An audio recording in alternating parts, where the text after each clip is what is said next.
नमस्कार में ही चमत्कार होता है।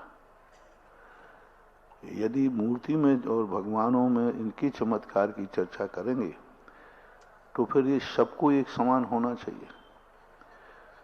उसी भगवान के भूजल से, भक्ति से किसी को चमत्कार हो जाता है, किसी का नहीं होता। इससे सिद्ध है कि भक्त की भक्ति से चमत्कार होता है।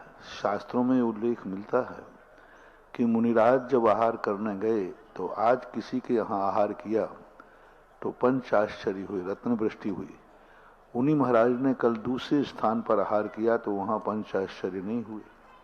महाराज तो वही थे, महाराज तो वही थे। यदि महाराज के पुण्य से होता है तो जहां जहां उनके आहार हो वहां वहां होना चाहिए, लेकिन वो नहीं हुआ। और भक्त के यानी दाता के पुण्य से होते हैं, इसलिए जिसका पुण्य था उसके यहाँ पंचराश्चर्य हुए, रत्न वृष्टि हुई।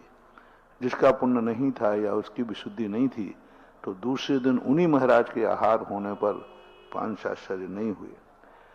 हरिवंश पुराण में के अनुसार तीर्थंकरों के भी कुछ तीर्थंकरों की प्रथम पारणा पर भगवान के सबके पांच आश्चर्य हुए। किसी तीर्थंकर की सभी पारणाओं में पंच आश्चर्य हुए, लेकिन कुछ तीर्थंकरों की प्रथम पारणा पर तो आया पंच आश्चर्य हुए। उसके बाद जब वो पारणा करने गए आहार को तो फिर तीर्थंकरों के भी आहार में पंच आश्चर्य नहीं हुए।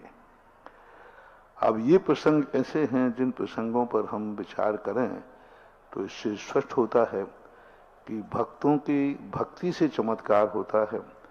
रत्नों की जो वृष्टि होती है आहार में, क्योंकि आहार मुनिराज के पुण्य से नहीं होता है, आहार श्रावक के पुण्य से होता है।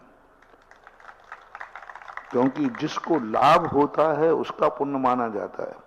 श्रावक को लाभ होता है, उसको पुण्य का संचय होता है। आहार लेने में पुण्य के संचय की चर्चा नहीं है, लेकिन आहार देने में पुण्य की चर्चा शास्त्रों में भरी पड़ी है।